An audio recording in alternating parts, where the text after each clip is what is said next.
आज आपण बनवायला मस्त चमचमीत चटपटीत अशी मस्त पनीरची पनीर घोटाला रेसिपी बघणार आहोत। नमस्कार, मनीषा टेस्टी रेसिपीमध्ये तुमचे सर्वांचे मनापासून खूप खूप स्वागत। आज आपण बनवणार आहोत ढाबा स्टाईल मटर पनीर घोटाला। बनवायला खूप सोपा आहे आणि घरगुती साहित्यात तयार होतो आणि काही वाटण घाटण न करता किंवा जास्त काही पसारा न करता अगदी झटपट ही रेसिपी तयार होते। आणि हो, इथं मी मुलांच्या आवडीचा एक पदार्थ टाकलेला आहे, त्यामुळे मुलांची तर ही एकदम फेवरेट रेसिपी होईल। तेव्हा ही मटर पनीर घोटाला रेसिपी तुम्ही माझ्या पद्धतीने एकदा नक्की ट्राय करून बघा। आणि हो, तुम्हाला एक विनंती आहे की तुम्हाला जर माझ्या रेसिपीज आवडत असतील तर प्लीज माझ्या चॅनलला लाईक करा, शेअर करा, सबस्क्राईबही नक्की करा। चला तर मग रेसिपीला सुरुवात करूया। आता सुरुवातीला पनीर घोटाला करण्यासाठी इथं मी 3 मध्यम आकाराचे कांदे घेतलेले आणि त्यांना मी आता बारीक चिरून घेणार आहे। तर सुरुवातीला दोन्ही साइडने असे कट करून घ्यायचे आणि नंतर त्याला असं मधोमध चिरून 2 भाग करायचे। त्यांची अशी वरची साल व्यवस्थित बघून सोलून घ्यायची, कारण हा लाल कांदा असतो आणि तो थोडासा लवकर खराब होतो, तेव्हा व्यवस्थित बघूनच त्याला असा कट करायचा।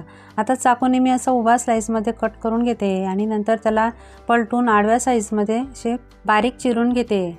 या पद्धतीने तो छान पटकन असा बारीक चिरला जातो। तुम्ही हवं तर चॉपर मशीनने सुद्धा हे कांदे बारीक करू शकता आणि जर मिक्सरमध्ये करत असाल तर पल्स मोडवर किंवा 1 ते 2 सेकंद चालू बंद करून असे कांदे बारीक करून घेऊ शकता, पण त्याची बारीक पेस्ट वगैरे आपल्याला करायची नाही। तर आता आपले कांदे चिरून झालेले आहेत आणि आता मी टमाटर चिरून घेणार आहे। तर टमाटर चिरताना सुद्धा खूप काळजीपूर्वक चिरायचे, व्यवस्थित बघूनच त्यांना आपल्याला व्यवस्थित कट करून घ्यायचे। तर आता त्यांना सुद्धा आपल्याला असं बारीक चिरून घ्यायचंय। ज्या पद्धतीने आपण कांदा चिरलेला होता त्याच पद्धतीने टमाटरही व्यवस्थित बारीक चिरून घ्यायचंय। तर टमाटरला सुद्धा तुम्ही मिक्सरमध्ये किंवा चॉपरने बारीक करून घ्यायचंय, पण मी असंच चाकूच्या सहाय्याने व्यवस्थित हे बारीक कट करते आणि व्यवस्थितही केले जातात। तर बघा, टमाटर सुद्धा आपले व्यवस्थित कट झालेले। आता मी कांदा आणि टमाटर एका वाटीने मोजून घेणार आहे। तर बघा, इथं मी 3 कांदे बारीक करून घेतले, तर बरोबर 1 मोठी वाटी कांदे भरलेले आहेत आणि त्याच वाटीने पाऊण वाटी टमाटर भरलेले आहेत आणि इथं छोटी अर्धी वाटी ताजे मटार घेतलेले आहेत। तर मटार व्यवस्थित सोलून घ्यायचे आणि त्यांना स्वच्छ धुवून घ्यायचे। आता आपण थोडासा मसाला काढून घेणार आहोत। तर मसाल्यासाठी काही जास्त साहित्य आपल्याला लागणार नाही। तर फक्त इथं मी 3 हिरव्या मिरच्या, 1 इंच आल्याचा तुकडा आणि 5-7 लसणाच्या पाकळ्या घेतलेल्या आणि आता आपल्याला यांना फक्त ठेचा करून घ्यायचा आहे, पाणी अजिबात टाकायचं नाही। तर आता बघा, मी इथं ठेचा करून घेतलेला आहे, तुम्ही खलबत्त्यामध्येही एक बारीक कुटून घेऊ शकता। आता आपल्या रेसिपीसाठीचं अर्ध साहित्य तयार आहे आणि आता आपण भाजी तयार करून घेणार आहोत। तर त्यासाठी इथं मी कढई गरम करायला ठेवून घेतलेली होती। नंतर त्यामध्ये मी 2 ते 3 पळ्या तेल टाकून घेतलेलं आहे आणि 2 चमचे साजूक तूप टाकून घेतलेलं आहे। तुमच्याकडे जर बटर असेल तर तुम्ही फक्त बटर घेतलं तरी चालेल किंवा नुसतं तेलामध्येही केले तरी चालेल। आता त्यामध्ये अर्धा चमचा जिरे, नंतर थोडीशी कसुरी मेथी टाकून घ्यायची आहे आणि त्यांनाही तेलात व्यवस्थित परतून घ्यायचं आहे। नंतर आपण बारीक चिरून घेतलेला कांदा टाकून घ्यायचा आहे आणि त्याला थोडासा परतायचा आहे आणि लगेचच त्यात आपण मिरची, आलं, लसूण यांचा ठेचा करून घेतला होता तो 2 चमचे टाकून घ्यायचा आहे। नंतर इथं मिरचीचं प्रमाण तुम्ही कमी जास्त करू शकता, पण आपण यात लाल तिखटही घालणार आहोत, तर मिरची टाकताना थोडी कमीच टाकायची। आता हे व्यवस्थित आपल्याला परतून घ्यायचं आहे, जोपर्यंत कांदा व्यवस्थित असा सॉफ्ट होत नाही तोपर्यंत। थोडासा असा सॉफ्ट झालेला आहे आणि मी त्यामध्ये आता टमाटर काटून घेतलेलं होतं ते टाकून घेते आणि वाटाणे सुद्धा मी यामध्ये टाकून घेते। आता आपल्याला हे 1 ते 2 मिनिटं व्यवस्थित परतून घ्यायचं आहे। त्यानंतर आता आपण यामध्ये मीठ टाकून घेणार आहोत। तुम्ही सुरुवातीलाही मीठ टाकून घेतलं तरी चालेल। तर इथं चवीनुसार मीठ टाकून घ्यायचं आहे, तर मी 1 चमचा मीठ टाकून घेतलेलं आहे। तर आता त्यालाही व्यवस्थित आपल्याला परतून घ्यायचं आहे। हे मिश्रण थोडंसं सॉफ्ट होईल तोपर्यंत असंच परतत जायचं आहे। आता इथं अजिबात घाई करायची नाही, आपल्याला लो ते मीडियम गॅसवरच हे व्यवस्थित परतून घ्यायचं आहे। आता आपल्याला यामध्ये काही कोरडे मसाले टाकून घ्यायचे। तर मी इथं 1 चमचा हळद पावडर, 1 चमचा धना पावडर आणि 1 चमचा मी इथं पावभाजी मसाला टाकणार आहे, त्यामुळे खूप छान चव येते या भाजीला। नंतर 1 चमचा मी लाल तिखट टाकून घेतलेलं आहे। यामध्ये आपण अगोदरच हिरवी मिरचीचा ठेचा टाकून घेतलेला होता, त्यामुळे लाल तिखट थोडंसं कमीच टाकायचं। आता जे मसाले आपण टाकून घेतलेले त्यांनाही व्यवस्थित आता मिश्रणामध्ये एकजीव करून घ्यायचे। असे व्यवस्थित परतल्यामुळे त्यांचा कच्चापणा पूर्णपणे निघून जातो आणि ते व्यवस्थित शिजले जातात। आता यामध्ये मी थोडीशी कोथिंबीर टाकून घेते।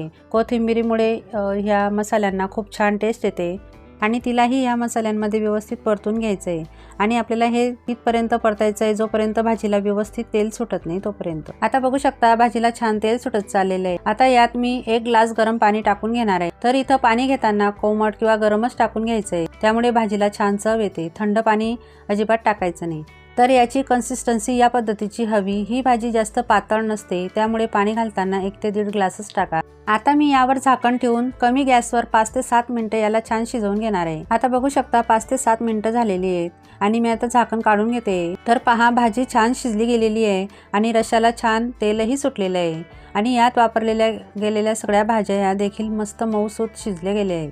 आता यामध्ये मी किसून घेतलेलं पनीर टाकून घेणार आहे। इथं मी 250 ग्रॅम पनीर मध्यम किसणीने किसून घेतलेलं होतं आणि ते सगळं टाकून घ्यायचं आहे आणि त्यालाही व्यवस्थित आता ह्या भाजीमध्ये मिक्स करून घ्यायचं आहे। तुम्ही पनीरची क्वांटिटी तुमच्या आवडीनुसार कमी जास्त करू शकता।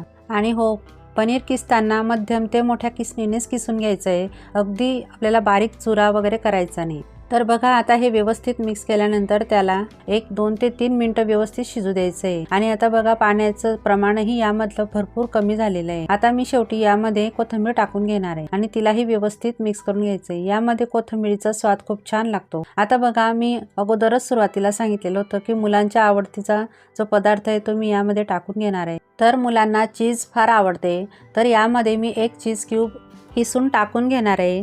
तर तुम्ही या पद्धतीने तुम्ही अजून एखादी चीज क्यूब टाकून घेतलं तरी चालेल। तर असं चीज टाकल्यानंतर भाजीचं जी टेस्ट असते ती अजूनच छान लागते आणि मुलं फार आवडीने खातात।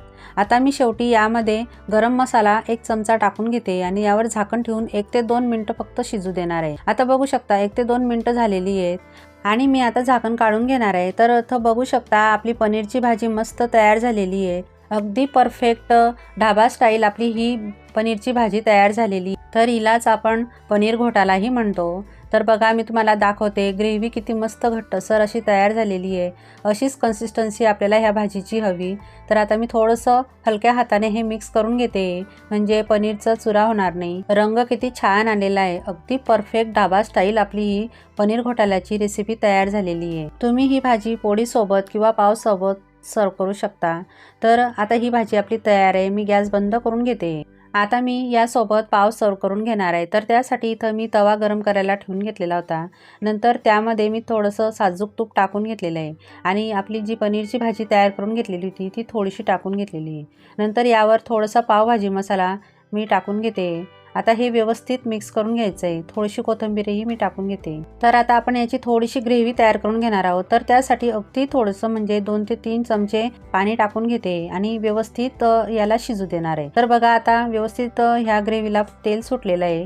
तर तेव्हा आपण यामध्ये पाव टाकून घ्यायचे। तर मी असे गोल पाव मिळतात तर तेच यामध्ये ठेवून घेतलेले। तुम्ही सँडविचचे जे पाव मिळतात तेही घेतले तरी चालेल आणि ह्या पूर्ण ग्रेव्हीमध्ये हे पाव अलटून पलटून व्यवस्थित शेकून घ्यायचे। तर मध्यम ते मोठ्या गॅसवर हे व्यवस्थित शेकले गेले पाहिजे, तरच याची टेस्ट फार छान लागते। आता आपले पाव तयार झालेले आहेत आणि आता मी पनीर घोटाल्याची जी भाजी आहे ती सर्व करून घेते। तर इथं बघू शकता आपली भाजी किती छान दिसते, रंग किती छान आलेला आहे आणि ग्रेव्ही किती मस्त परफेक्ट आलेली आहे। तर त्यासोबत मी पावही सर्व करून घेतले। नंतर अशी थोडीशी हिरवी मिरची आणि कांदेही मी त्यासोबत सर्व करून घेतलेले। आता बघा, मी त्यावर थोडंसं साजूक तूप टाकून घेतलेलं आहे आणि मुलांचा आवडीचा पदार्थ म्हणजे चीज त्यावर किसून टाकून घेतलेलं आहे। तर तुम्ही बघू शकता घरच्या घरी आपली मस्त चमचमीत चटपटीत ढाबा स्टाईल मटर पनीर घोटाला रेसिपी तयार आहे। मी यासोबत पाव सर्व करून घेतलेले। तुम्हाला जर पाव नसेल खायचा तर तुम्ही गरमागरम पोळीवर असं तूप टाकून घ्यायचं आणि ती सर्व करून घ्यायची। पोळीसोबतही खूप छान लागते ही भाजी। आता इथं बघू शकता, बघूनच तोंडाला पाणी सुटतंय ना। तर तुम्ही सुद्धा माझ्या पद्धतीने ही रेसिपी एक वेळा नक्की ट्राय करून बघा आणि कोण कोण या पद्धतीने ही भाजी तयार करतं तर मला कमेंट करून नक्की सांगा। तुम्हाला जर माझी ही रेसिपी आवडली असेल तर प्लीज माझ्या चॅनलला लाईक करा, शेअर करा आणि सबस्क्राईब देखील करा। चला तर मग पुन्हा भेटूया अशाच एक नवीन रेसिपी सोबत। तोपर्यंत मस्त खा आणि स्वस्त राहा।